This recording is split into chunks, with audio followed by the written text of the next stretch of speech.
Hey, it's Kaero. Welcome back to the channel. Today we have fresh Wilds of Eldraine spoilers. I have 9 of them today, including a certain cookie night that everybody's kind of been hyped on. We're going to see some very powerful cards today. I think these are pretty good.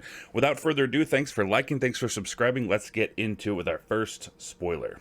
This is Ariad of the Charmed Apple. This is Orsov Mana +1 for a total of 3 for a 2/4 human warlock. This cares a lot about auras and enchantments. So each creature that's enchanted by an aura you control can attack you or planeswalkers you control. At the beginning of your end step, each opponent loses X life and you gain X life, where X is the number of auras you control. So best used when you have a ton of auras. And the cool thing about this set is that there are roles. It's a new mechanic that are token enchantment auras. So it's a lot easier to get auras in this set than it might have been in a set typically where auras are only things that you can cast from your hand. Creatures come in and make auras with rolls and stuff like that, so this is going to be a cool build around and pretty powerful. The more auras you get, the more payoff you get. So here's a Gruul 2-drop, red and green for a 1/1 human warlock, legendary creature. Agatha of the Vile Cauldron cares a lot about activated abilities of creatures you control. They cost X less to activate, where X is her power. This effect can't reduce the mana in the cost to less than 1 mana. And we also have a mana sink ability for 6 total mana. Other creatures you control get +1/+1 and gain trample and haste till end of turn. So obviously Agatha wants to be in a deck where the creatures have a lot of activated abilities,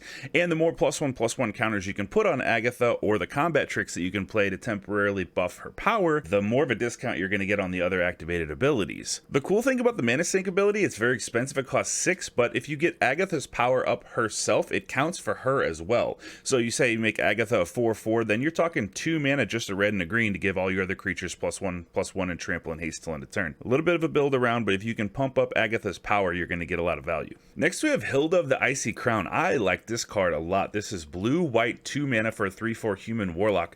Whenever you tap an untapped creature an opponent controls, you may pay 1 generic. When you do, choose one with 3 modes. Create a 4/4 white and blue elemental creature token.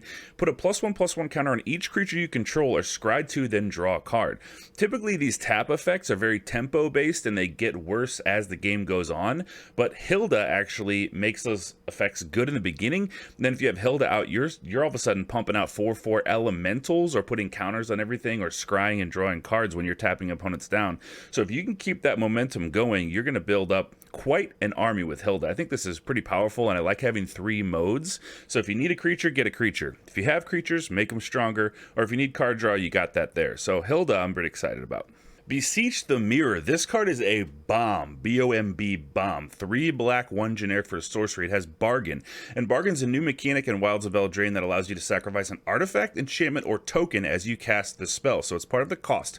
You can search your library for a card, exile it face down, then shuffle, then put it into your hand. Or if it was bargained and its converted mana cost is 4 or less, you get to play that without paying its mana cost. So Beseech the Mirror, if you do a bargain on it, you can get any card in your deck with converted mana cost 4 or less and play it immediately. We're talking Sheoldred, we're talking all kinds of powerful 4-drops. Beseech the Mirror is going to see a lot of play in Standard, probably other formats too. This is a very good card. Next we have the Goose Mother. This is a bird hydra. It's a goose with many heads. It's Simic plus X. It's a 2/2 flyer that comes in with X +1/+1 counters on it. So if you pay 4 total for it, it's going to be a 4/4 flyer, so that's a good rate. When it enters the battlefield, create X half X food tokens rounded up. So let's say 4 again, 2 food tokens. Whenever the Goose Mother attacks, you may sacrifice a food if you do draw a card. So this gives you a lot of artifact triggers. If you have things that care about artifacts entering the battlefield, you can trigger that multiple times per turn with a bunch of food tokens.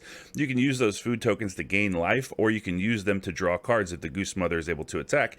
And the fact that it's a flyer means that even if you play it as early as like turn 3 and they don't destroy it, you're going to be able to attack with it more easily than if it was ground based. So I think Goose Mother provides quite a bit of value for Simic. Here we have Will, Scion of Peace. 1 blue, 1 white, 1 generic for a 2/4 human wizard with vigilance. Tap Will, and spells you cast this turn that are white and or blue cost X less to cast, where X is the amount of life you gain this turn. Activate only as a sorcery.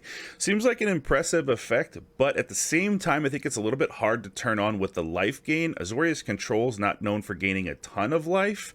Usually you have to have like some life gain synergies, and that has to pay off in other ways in your deck, but there are a lot of food tokens in this set, so those will tap to gain you some life and could possibly take your big spells and reduce them all, or have you multi-spelling every turn. So Will, I think, is pretty good. It's a build around though.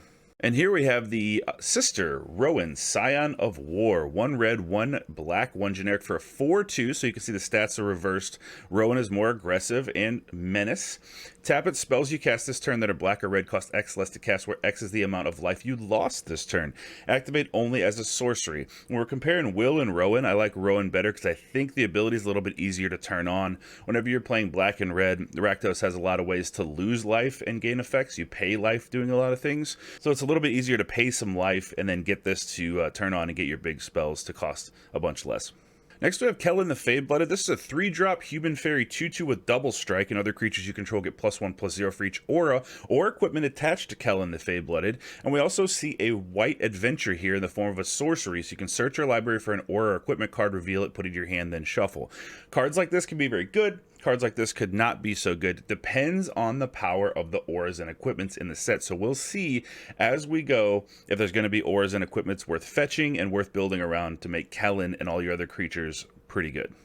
Last but not least, we are talking about Syr Gynger, the Meal Ender, wielding some sort of hors d'oeuvre fork with a grape on it for 2 generic mana, Food Knight legendary artifact creature, aggressive stats at 3/1. What I like about this card is it can be played in any deck. Any deck that wants to be aggressive, it's just 2 generic mana, so it's kind of like the One Ring in that way, where it slots into a lot of things. Syr Gynger, the Meal Ender, hates planeswalkers. It has trample, hexproof, and haste as long as an opponent controls a planeswalker, so it can come down and just start swinging immediately, and it's hard to get rid of. When another artifact you control is put into a graveyard from the battlefield, put a +1/+1 counter on Syr Gynger and scry 1. So we're talking food tokens, we're talking artifact creatures that you sacrifice, we're talking clue tokens, and commander, things like that. 2 generic mana tap, sacrifice Syr Gynger, you gain life equal to its power. So there's a lot going on for 2 mana. I think this card is pretty good. Early, it's not bad if your opponent already has a planeswalker and you draw it and you're able to swing in with hexproof and trample and haste. The art is killer. So Syr Gynger, I'm definitely going to be playing with. That's it for this spoiler video on the 15th of August. Subscribe to the channel and like the video if you found value, please. It supports the channel, and I thank you very much for doing that. If you want to see some Wilds of Eldraine standard gameplay and decks, I'm going to have those as the set releases. We're going to be cracking some packs. We're going to be doing more spoilers, so I hope you'll join me then, and I hope you have a great day.